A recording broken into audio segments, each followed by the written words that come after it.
Today we're talking about the greatest lie in history. For over 3,000 years, people have believed in one of the greatest deceptions of all time. But what if I told you the Trojan Horse never existed? What? Yes, that's right. As it turns out, the Trojans probably weren't that gullible, and the Greeks maybe not that crafty. But this iconic story isn't just a lie. It's a reflection on how history itself can be shaped by myth. In this video, we'll break down the evidence, or the lack of it, explore how this story grew legs, or wheels, understand why it stuck in our heads for thousands of years, and discover what this ancient tale tells us about how stories shape our understanding of history. Let's get into it. Chapter 1. The Trojan Horse. It's the final days of the Trojan War, a bloody, decade-long conflict that has seen some of the greatest heroes of Greek and Trojan lore clash on the battlefield. The towering walls of Troy, legendary for their strength and impenetrability, still stand defiant. The Greek army, battered and weary from years of siege, seems to have finally admitted defeat. One morning, the Trojans awaken to a miraculous sight. The Greek ships are gone, vanished over the horizon. All that remains is silence, and a massive wooden horse left just outside the city gates. It's enormous, so tall it almost scrapes the top of Troy's famous walls. Its craftsmanship is flawless, its presence imposing. Made of polished wood, it's both a work of art and an enigma.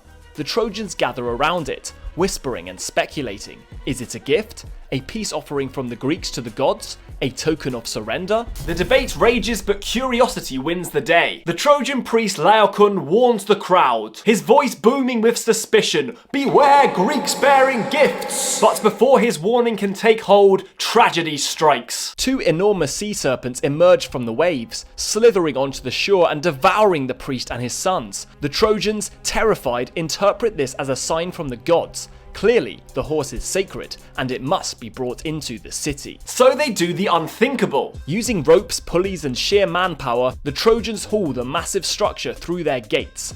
The ground shakes with its weight, and the city erupts in celebration. The war is over. They've won. That night, the people of Troy feast like they haven't in years. Music echoes through the streets, wine flows freely, and the great wooden horse towers over the jubilant city. But as the Trojans sleep, the mood takes a dark turn. Inside the horse, a group of Greek soldiers, hand-picked for this daring mission, emerges from a hidden compartment.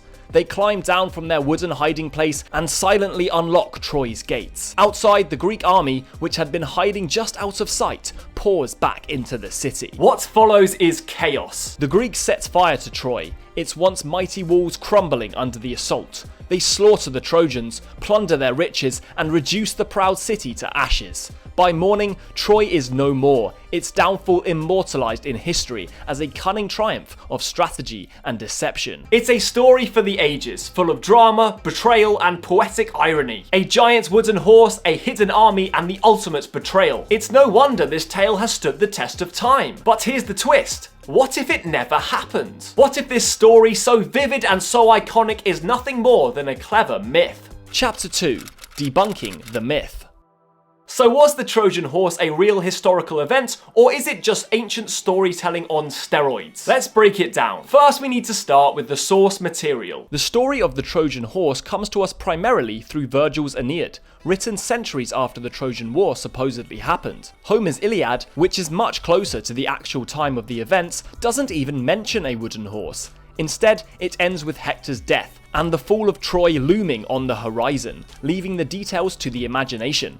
Virgil, however, decided to spice things up with this dramatic tale of trickery and betrayal. But here's the catch. Virgil wasn't a historian, he was a poet. His goal wasn't to document history, it was to create a gripping narrative that would entertain, inspire, and solidify Rome's claim to greatness by connecting its origins to the heroes of Troy. The Trojan Horse was likely never meant to be taken as fact, just as you wouldn't expect to find actual superheroes when watching a Marvel movie. Next, let's talk archaeology. Troy, or at least the city that resembles Troy, was a real place, and there's evidence of its destruction around 1180 BCE. But here's the thing, no giant wooden horse has ever been found. No remnants, no carvings, no suspiciously shaped horse artifacts. Instead, historians and archaeologists suggest that the horse might have been a metaphor. Some believe it could represent a battering ram used by the Greeks to breach Troy's walls. Others think it might symbolize a natural disaster or even an earthquake, forces often attributed to the gods in ancient times. Then there's the logistics problem. A wooden horse big enough to hide dozens of Greek soldiers? It would have been an engineering nightmare. How did the Greeks build it without the Trojans noticing? And how did they transport it? And let's not forget the Trojans themselves. Would they really drag something so suspicious into their city without a second thought? As clever as the Greeks were, this plan feels less like strategy and more like something out of a heist movie. Finally, let's address the storytelling factor. Ancient myths were packed with larger-than-life elements to make them more memorable and teach lessons.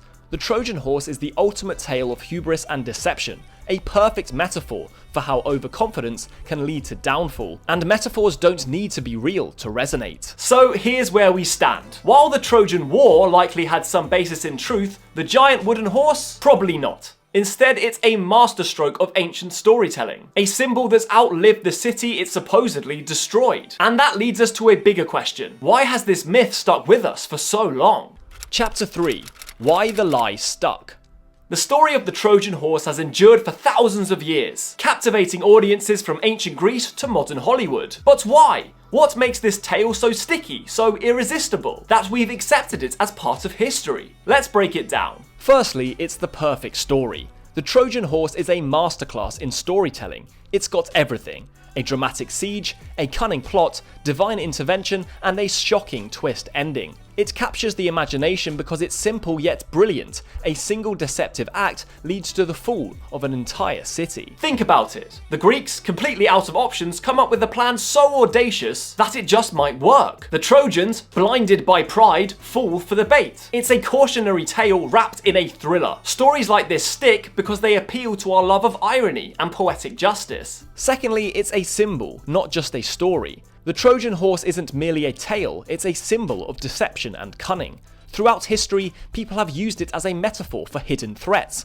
Politicians, generals, and even cybersecurity experts talk about Trojan horses to describe sneaky tactics or hidden dangers. Once a story transcends its original context and becomes a universal symbol, it's hard to let go of. Thirdly, ancient propaganda was definitely a thing. Virgil's Aeneid wasn't just an epic poem, it was political propaganda.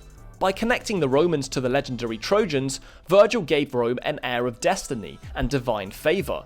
The story served to glorify Roman values of bravery, cunning, and resilience. Once embedded in Roman culture, it spread far and wide as part of their legacy. And let's not forget how later cultures leaned into it. Medieval Europeans, for example, loved stories of antiquity, and often took them at face value. By the time the Renaissance rolled around, the Trojan horse was considered historical fact. Fast forward to today, and the Trojan horse is everywhere. Movies like Troy dramatize it. Kids' books and history classes tell it as if it's an undeniable fact. Pop culture reinforces this myth because it's such a visually and emotionally compelling story. Who wouldn't want to believe that something so dramatic and clever actually happened? The Trojan horse story teaches us a simple lesson: beware of deceit. It's a warning against trusting too easily, and a reminder that even the mightiest can fall if they let their guard down. People love stories with clear morals because they're easy to remember and to pass on. Finally, humans just love a good myth. We're wired to seek patterns, meaning, and narrative structure in everything. The Trojan horse fits perfectly into our collective desire to explain the past through exciting and meaningful stories. It doesn't matter if it's true, it feels true, and that's often enough. So the Trojan horse isn't just a story, it's an icon. It's lived on because it's thrilling, symbolic, and endlessly adaptable. But here's the thing, what other truths from history might just be myths too? Chapter 4. The broader message. So why does it matter if the Trojan horse story is real or not? It's just an old tale, right? Does it really affect us today? Well, absolutely it does. The myth of the Trojan horse teaches us something far bigger than just an entertaining tale of war and betrayal. It's a cautionary lesson about history, human nature, and the stories we choose to believe. For instance, the Trojan horse is a perfect example of how history isn't always about what actually happened. It's about the stories people want to tell. Ancient poets like Homer and Virgil weren't concerned with historical accuracy. They used stories to inspire, to teach lessons, and to shape their audience's understanding of the world. Today we see the same thing. history is often used as a tool to glorify nations, justify ideologies, or vilify opponents. Just as the Romans used the Aeneid to claim divine origins, modern governments, leaders, and movements use history to control narratives and influence public opinion. The Trojan Horse also reminds us about how easily we accept stories, especially when they're repeated enough times by enough people. We hear something in school, read it in a book, or hear it in a movie, and suddenly it's fact. But how often do we stop to ask, wait, is this actually true? This isn't just about history. It's about how we process information in the digital age.